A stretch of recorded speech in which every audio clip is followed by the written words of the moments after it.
Sometimes we're not interested in actual variables, but we want to standardize them. For example, if two variables have a different scale and we'd like to create an average over two scales. Let's say here we have reaction time in seconds and we have an average confidence rating of a person, and we want to create a composite score between reaction time and confidence average.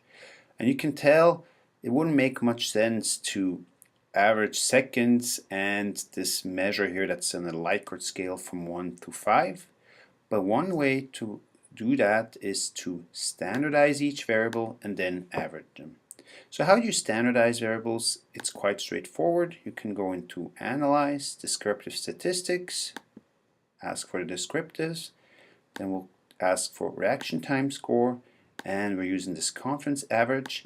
And then you see a little checkbox down here. It's easy to overlook. Save standardized values as variables. So I'm checking this box, and that's it. Pasting it into the syntax. And then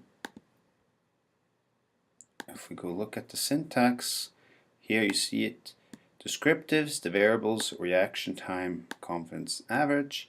And then it has this little thing, save, and that means save the z-score or standardized values. I hit the push the play button, and you see here it gives us a descriptive overview, but then at the same time it added two variables at the end here, and it added a little z in front of the variable. So z reaction time, that's the z-score for reaction time, and z confidence average, that's the z-score for this confidence average.